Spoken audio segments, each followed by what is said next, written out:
अस्सलाम वालेकुम dear students, कैसे हैं आप लोग? I hope you all fine.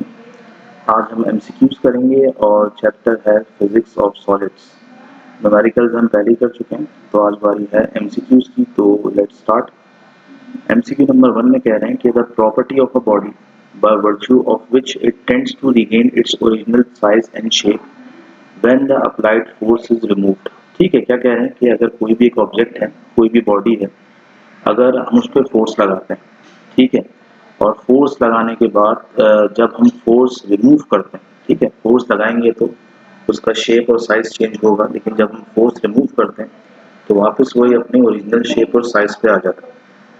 तो ऐसी प्रॉपर्टी को क्या कहते हैं? तो ऐसी प्रॉपर्टी को स्टूडेंट्स हम कहते हैं इलास्टिसिटी।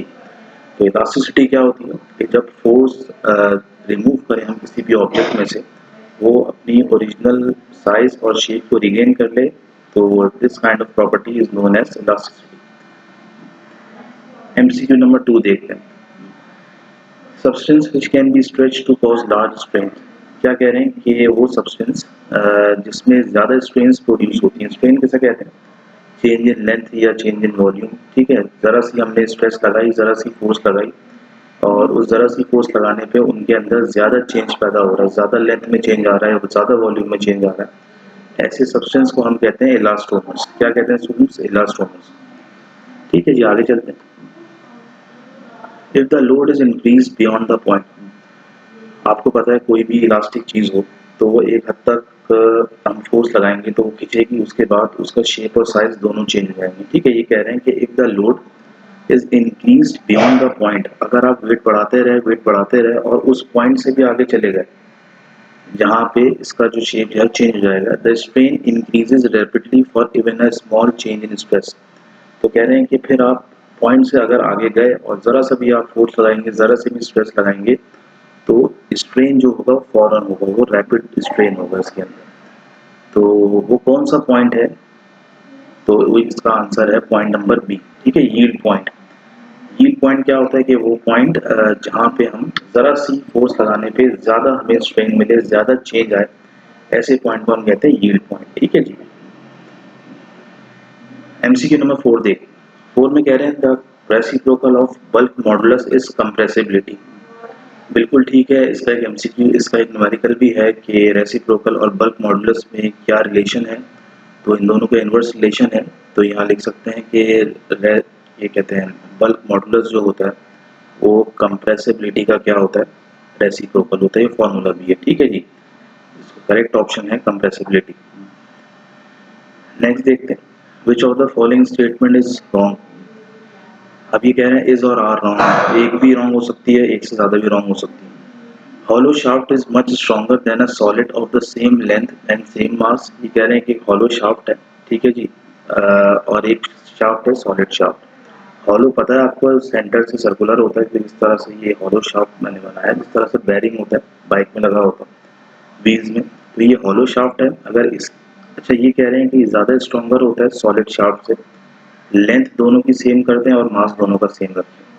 तो स्टूडेंट्स इसको समझें कि हॉलो शाफ्ट जो होता है ना, इसका ज़्यादातर मास जो होता है वो कॉर्नर पे होता है। ठीक है जी, सरकमफेरेंस पे होता है, ये इधर। ठीक है जी, इधर होता है। लेकिन जो दूसरा शाफ्ट होता है ना, सॉलिड शाफ्ट, वो पूरा क्या होता है, यहाँ से बंद होता है। ठीक है, यहाँ से बंद होता है, हॉलो नहीं होता। तो इन दोनों में से वो कौन सा शाफ्ट है जिसको आसानी से ट्विस्ट करना जैसे हो जाएगा ट्विस्ट? तो ये वाला शाफ्ट जो है हॉलो शाफ्ट, जो कि ज़्यादातर मशीन्स में, इंडस्ट्रीज में यूज़ होता है, तो इसको ट्विस्ट करने में ज़्यादा फोर्स हमें दरकार होगी, ये आसानी से ट्विस्ट हो जाएगा। तो लाजमी सी बात है, हॉलो शाफ्ट जो है बहुत स्ट्रॉन्ग होता है as compare to solid shaft. तो ये तो हो गई सही, ये इक्वेशन हमारी सही है। ठीक है जी, गलत नहीं। अब सेकंड देखते हैं। सेकंड है reciprocal of bulk modulus of elasticity is compressibility. अभी मैंने ऊपर बताया कि कंप्रेसिबिलिटी और बल्क मॉडुलस दोनों एक दूसरे के रेसिप्रोकल हैं। बिल्कुल ठीक है, ये इक्वेशन भी ठीक है, तो ये भी ठीक है, ये भी ठीक है। लास्ट देखते हैं, it is difficult to twist a long rod as compare to small rod. ये कह रहे हैं कि एक लंबी रॉड को तोड़ना, ठीक है, ट्विस्ट करना आसान होता है, बल्कि नहीं, लंबी रॉड को तोड़ना थोड़ा मुश्किल होता है और छोटी रॉड को ट्विस्ट करना आसान होता है। ठीक है जी, तो ये बात यहाँ से गलत हो गई। क्यों? क्योंकि जब रॉड ज़्यादा लंबी होती है तो ये फर्स्ट का सेंटर पॉइंट है, और आपको पता है टॉर्क वाले चैप्टर में यहाँ से यहाँ तक का डिस्टेंस होता है मोमेंट आर्म, ठीक है जी, यहाँ से यहाँ तक का डिस्टेंस होता है मोमेंट आर्म। इसी तरह छोटी रॉड है तो इसका मोमेंट आर्म क्या होगा, कम होगा, तो बड़ी रॉड का मोमेंट आर्म ज़्यादा होगा और छोटी रॉड का मोमेंट आर्म कम होगा, तो टॉर्क ज़्यादा किसमें प्रोड्यूस होगा, आसानी से प्रोड्यूस होगा, इस रॉड में टॉर्क ज़्यादा आसानी से प्रोड्यूस होगा बड़ी वाली, तो ये हो गया गलत, बल्कि इसका सही करेक्ट ऑप्शन ये होना चाहिए था कि it is easy to twist a long rod, ठीक है जी। तो हमें तो गलत ऑप्शन बताना है इसमें से, तो गलत ऑप्शन हमारे पास है 3, तो 3 ये आपके सामने लगा दिया मैंने, 3 ओनली, ठीक है जी। नेक्स्ट देखते, metals are good conductors of heat and electricity, this property is conferred by, metal की बात हो रही है, कह रहे हैं कि गुड कंडक्टर्स होते हैं हीट एंड इलेक्ट्रिसिटी के, क्यों होते हैं ये भी आपको पता है, उनके अंदर फ्री इलेक्ट्रॉन्स होते हैं। तो ये कह रहे हैं कौन सी प्रॉपर्टी है, किसकी प्रॉपर्टी है, तो इस प्रॉपर्टी को हम कहते हैं मेटालिक प्रॉपर्टी, ठीक है जी, मेटल्स की प्रॉपर्टी है। नेक्स्ट देखते हैं, for a metallic crystal delocalize electrons occupied band is, अब ये कह रहे हैं मेटालिक क्रिस्टल्स में, क्रिस्टल्स जो होते हैं मेटल्स के, उसमें जो डीलोकलाइज इलेक्ट्रॉन होते हैं, डीलोकलाइज इलेक्ट्रॉन का मतलब होता है फ्री इलेक्ट्रॉन्स, वो किस बैंड में होते हैं, तो इसका करेक्ट ऑप्शन है डीलोकलाइज्ड इलेक्ट्रॉन्स जो होते हैं वो कंडक्शन बैंड को ऑक्यूपाई करते हैं, ठीक है जी। नेक्स्ट देखते हैं, the semiconductor have resistivity, students ये कह रहे हैं कि सेमीकंडक्टर जो होता है उसकी रेजिस्टिविटी क्या होती है, between conductor and insulator, more than insulator, less than conductor, depending upon the semiconductor material property.